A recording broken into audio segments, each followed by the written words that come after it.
Typing ರಸ್ತೆ ಕಾಮಗಾರಿ ವೀಕ್ಷಣೆ ಮಾಡಿ ಏನಿಲ್ಲ, ನಾನು ಕ್ವಾಲಿಟಿ ಚೆನ್ನಾಗಿಡಬೇಕು ಅಂತ. ನಮ್ದು ಕಂಡೀಷನ್ ಏನಂದ್ರೆ 30 ವರ್ಷ ಇರಬೇಕು. ಅದಕ್ಕೆಲ್ಲ ಕಡೆನೂ ಓದೋದ್ ಕಡೆ ಎಲ್ಲ ನಾನು ಬೇರೆ ಕಾರ್ಯಕ್ರಮ ನೋಡಿದಾಗ ಒಂದ್ಸತಿ ಚೆಕ್ ಮಾಡ್ತಾ ಇದ್ದೀನಿ. ಸೊ ಮುಂಜಾಗ್ರತೆಯಾಗಿರಬೇಕು. ಅವ್ರು ಹೇಳ್ದಾಗ ಆಫೀಸರ್ ಹೇಳಿದ ಜಾಗ ಅಲ್ಲ, ನಾನು ಎಲ್ಲಿ ನಿಲ್ಸ್ತೀನಿ ಅಲ್ಲೇ ಚೆಕ್ ಮಾಡಬೇಕು. ಈಗ ನೋಡಿದೆ 6 ಇಂಚ್ ಇದೆ, ಅರ್ಧ ಅಡಿ ಇದೆ, ಯಾಕೆಂದರೆ ಕ್ವಾಲಿಟಿ ಭಾಳ ಇಂಪಾರ್ಟೆಂಟು. ಸೊ ಎಲ್ಲ ಕಡೆನೂ ಈ ಒಂದು ಬೇರೆ ನೀರಿನ ಲೈನು, ಪವರ್ ಲೈನು ಇವೆಲ್ಲ ಸೈಡ್ಗೆಲ್ಲ ಶಿಫ್ಟ್ ಮಾಡಿಬಿಟ್ಟು ಮಾಡ್ತಾಯಿದ್ವಿ. ಇವೆಲ್ಲ ಭಾಳ ಇಂಪಾರ್ಟೆಂಟ್ ರೋಡ್ಗಳು, ಇವೆಲ್ಲ ಭಾಳ ಇತಿಹಾಸವುಳ್ಳಂಥ ರಸ್ತೆಗಳು. ಸೊ ಬೆಂಗಳೂರು ನಗರದಲ್ಲಿ ಏನು ನಮ್ಮ ಕಾಲದಲ್ಲಿ ಆಗ್ತದೆ ಅವೆಲ್ಲ ಶಾಶ್ವತವಾಗಿ ಇದನ್ನು ಮಾಡೋಂಥ ಕೆಲಸನ ನಾವು ಮಾಡ್ತೀವಿ. ಸೊ ಇದಕ್ಕೆಲ್ಲ ಶಾಸಕಗಳೆಲ್ಲ ಸಹಕಾರ ಕೊಡ್ತಾ ಇದ್ದಾರೆ. ಅಧಿಕಾರಿಗಳಿಗೆ ಏನು ಸೂಚನೆ ಕೊಟ್ಟಿದ್ದೀರಿ, ಏನು ಇಂಪ್ರೂವ್ಮೆಂಟ್ ಮಾಡಬೇಕು? ಏನಿಲ್ಲ, ನಾನೀಗಾರ ಹೇಳಿದ್ದೀನಲ್ಲ, ಇನ್ನೊಂದು 3-4-5 ದಿನದಲ್ಲಿ ಹೇಳ್ತೀನಿ. ಇಡೀ ಬೆಂಗಳೂರನ್ನ ಸ್ವಚ್ಛ ಬೆಂಗಳೂರು ಅಂತ ಅನೌನ್ಸ್ ಮಾಡಿ ನಾಗರಿಕರಿಗೆ ಎಲ್ಲೆಲ್ಲಿ ಕಸ ಇದೆ ಅಂತ ನೀವೇ ಫೋನ್ ಮಾಡಿ ಹೇಳಿ ಅಂತ ಹೇಳ್ತೀನಿ ನಾವು.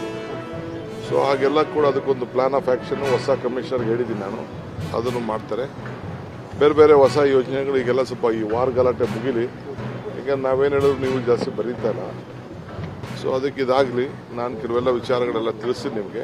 ನೀವೇ ಬೆಂಗಳೂರಿನ ಕಸದ ಮಾಫಿಯಾ ಅಂತ ಹೇಳಿದ್ರಿ, 3 ದಿನ 4 ದಿನ ರೋಡಲ್ಲಿ ನಿಲ್ಸ್ಬಿಟ್ಟು. ನೋಡಪ್ಪ, ಈಗ ಕೋರ್ಟ್ ಅವರು ಈಗ ನಮಗೆ ಅದನ್ನ ಸ್ಟೇ ಇದ್ದನ್ನ ವಜಾ ಮಾಡಿದ್ದಾರೆ.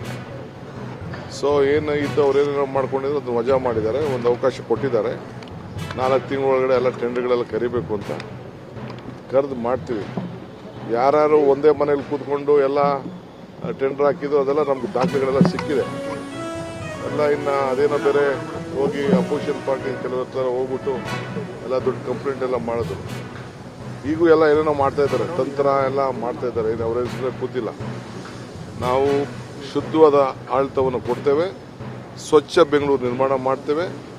ಇದು ಒಂದೇ ದಿನಕ್ಕೆ ಎಲ್ಲ ಫ್ಲೈಓವರ್ಗಳು ಆಗಲ್ಲ, ಅಂಡರ್ ಪಾಸು ಆಗಲ್ಲ, ಟನಲ್ ಆಗಲ್ಲ. ಅದಕ್ಕೆಲ್ಲ ಏನೇನು ಬೇಕು ಸ್ಟೇಜ್ ಬೈ ಸ್ಟೇಜ್ ಕಾನೂನು ಚೌಕಟ್ಟಿನಲ್ಲೇ ಎಲ್ಲ ಟೆಂಡರ್ ಪ್ರೋಸೆಸ್ ಎಲ್ಲ ಆಗ್ತಾಯಿದೆ. ಮೊನ್ನೆ ಕೂಡ ಟನಲ್ ವಿಚಾರ ಕ್ಯಾಬಿನೆಟ್ ತಗೊಂಡೋಗಿ ಎಲ್ಲ ಪ್ರಸ್ತಾವನೆಯನ್ನು ನಾವು ಮಾಡಿದ್ದೀವಿ. ಸೊ ಅದೆಲ್ಲ ಕೂಡ ಚರ್ಚೆ ಆಗಿದೆ. ನೆಕ್ಸ್ಟ್ ಕ್ಯಾಬಿನೆಟಲ್ಲಿ ಫೈನಲೈಸ್ ಆಗ್ತದೆ ಟೆಂಡರ್ ಯಾವತ್ತು ಅಂತ ಅಂದ್ಬಿಟ್ಟು.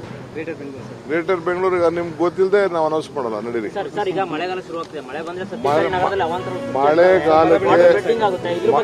ಮಳೆಗಾಲಕ್ಕೆ ಮುಂಜಾಗ್ರತೆಯಾಗಿ ಎಲ್ಲ ತೀರ್ಮಾನಗಳನ್ನು ತೆಗೆದುಕೊಂಡಿದ್ದೇವೆ. ನಮ್ಮ ಆಫೀಸರ್ಸು ಜಾಗೃತಿಯಾಗಿದ್ದಾರೆ, ನಾನು ಜಾಗೃತಿಯಿಂದ ಇದ್ದೇನೆ.